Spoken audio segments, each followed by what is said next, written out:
Investigators say Denny Kellums escaped through the Sally port of the jail sometime between 10 p.m. and 2 a.m. They went on a violent crime spree. Rachel, Mayor Greg Fisher held this event because he wanted to empower local youth to remind them that long before Muhammad Ali was a global icon, he was a kid living in Louisville, just like them.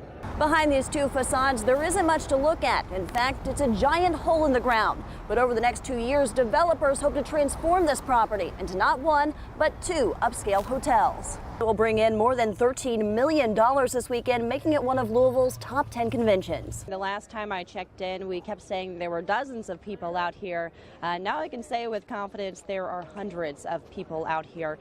Just take a look around me, if you will. I just counted the people immediately around me, and it was well over 100 people standing outside the 80 Porter & Sons funeral home, all lining up along Bardstown Road and in the properties surrounding the funeral home property just to get a glimpse of this procession going by. Many people telling us today that they just felt inclined to come here. They felt the need to come and pay their respects to the greatest, many of them coming armed with those personal stories that we've heard all week of times when Muhammad Ali touched their lives.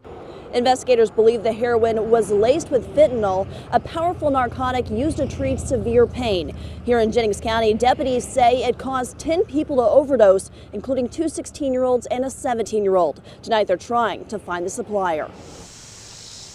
A potent batch of heroin blamed for more than a dozen overdoses in southern Indiana. And they brought one lady out and she wasn't moving, just her hands, and I thought, how sad. Gary Dyer lives on Rebecca Court in Seymour, where officers reportedly found 3 people overdosing inside this home. Assistant Police Chief Craig Hayes says the drug was so powerful it took multiple doses of Narcan to reverse the potent opiate. At that point, we knew we were dealing with something a little bit different. Usually one dose of Narcan will bring them back pretty quick. Raced outside, and here come the second ambulance, here come the third ambulance, and police pulled up, and one of them ran with like a, he's going to have a gun, and I thought, uh-oh, this looks bad. Police would soon find out just how bad it was. In a matter of hours, at least 14 confirmed overdoses. 4 in Seymour, 10 in nearby Jennings County. The powerful drug claiming the life of a 52-year-old woman in North Vernon. It's a sad, sad situation that there's so much of the drug culture now taking over. Police have arrested 5 men on drug-related charges. Among them, Dyer's neighbor, Michael Purvis. He faces charges for dealing a controlled substance. After watching Purvis and 2 others carried away in ambulances, Dyer says he's just happy his neighbors are alive. I hear they're okay. Basically, they're alive, thank God for that, but to come that close to death, that's a sad situation. In this particular case, investigators say users paid $30 a hit, and for at least one woman, it was her very last. Tonight, investigators are warning users that more of this deadly batch could still be out on the streets. They're advising users to seek help. In Jennings County, I'm Kayla Moody, WHAS 11 News. The pitter-patter of a punching bag. A coach's commanding voice. The steady rhythm of a young fighter training.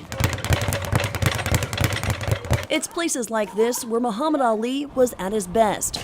Long before he was the greatest, this was his refuge from a harsh world. When he reached inside his boxing gloves, there was a feeling of self-worth. When you think of Muhammad Ali, he had everything. He had speed, he had grace. And boxing is built from the ground up. He had great feet. Most of the kids who step inside this gym are just like young Cassius Clay, growing up in the inner city, battling poverty, among other challenges. But inside these 4 walls, there is hope. Most of the kids that come in this gym, they have adversity. And they're going to have more adversity outside the ring than they are inside the ring. And that's going to be the most important thing, is how are you going to carry yourself outside the ring? From his famous techniques to his steadfast beliefs, head coach James Dixon says Muhammad Ali is a name heard often at Louisville TKO. They use the champ's story to inspire young fighters to pursue a life of service, courage, and determination. We have a saying that we say around here: you either lay down and be counted out or stand up and be counted on. And that's the way Muhammad Ali lived his life. Most of these upcoming boxers never met Muhammad Ali. Many of them were born long after his final fight. But even in death, the champ's teachings continue for young fighters like Travis Burgos, striving to be the next Cassius Clay. I watch his highlights, I can't even count. It's been a lot. And I watch, his movies, documentaries, all that. just to see the things that he's done, and he's taken it past boxing, to see how far he's come, and how big of an icon he is to the world, really. It's just it makes me want to be great. Greatness does not come easy. It takes hard work, practice, 1, 2, 3, 4, and determination. Traits that Muhammad Ali embodied, and those following his footsteps are striving to reflect. I think we'll never see no one in sports like him, let alone boxing.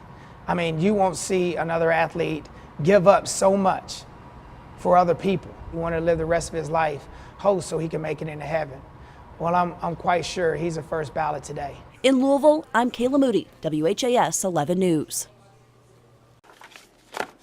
On the eve of the new school year at Parkview Middle School, math and science teacher Stephen Tall is putting the finishing touches on his classroom. Binders in place, rockets on display. The classroom pet. Kids love them. It's usually the first thing that they flock to when they come in the room. Free of hunger pains. I'm often here pretty late the night before, usually till 7 or 8 at night, because the work seems to never be done. A teacher for more than 2 decades, one could say Tall is an expert at helping students and himself get back to the daily grind. The first thing I do is try to get my mind right, because I tend to get a little out of routine during the summer. For the kids, I think it's quite a shock. Probably the main thing that I do is to try to make my environment welcoming, have a good time with them. You know, if we're having fun, there's going to be some learning taking place. This year at Parkview Middle School, a change of command. Jeremy Stewart is the new principal. My goal as a principal is to make it a positive environment, a safe environment where kids want to be here. They grow socially, they grow academically into young adults. And there's certainly a lot of growing in middle school. Stewart says it can be tough business entering 6th grade. Bigger school, multiple classrooms, not to mention those pesky locker combinations. It's a transition, but it doesn't have to be a tough one. There to help with that transition, teachers like Tall, who's been working with 6th graders for years. I want them to feel like it's an inviting place. I want them to feel like this is where they want to be. I want them to look forward to it. Ready to take on a new class in the upcoming school year. I float like a butterfly, sting like a bee. I'm the next Muhammad Ali. From Grand Avenue to global icon, Louisville's I Am Ali Festival is empowering local youth, reminding them they too can be the greatest. If you could be the greatest at anything, what would you be the greatest at? Coloring. The greatest gymnast. Basketball player. Oldest. Police. Cheerleading. Greatest cook. Behind each handwritten message, a child celebrating Muhammad Ali's life. I wrote, Jada, you're the greatest. R.I.P. champ. They might not know a lot about the champ, his global influence, or fierce adversity. Perhaps the most important lesson, young Cassius Clay was just like them, a boy growing up in Louisville, a little kid with big dreams. He was like the famous person ever. Well, my granny went to school with him. She went to school with him? What has she told you about him? That he was a great classmate. My aunt told me he's pretty much the greatest boxer all time.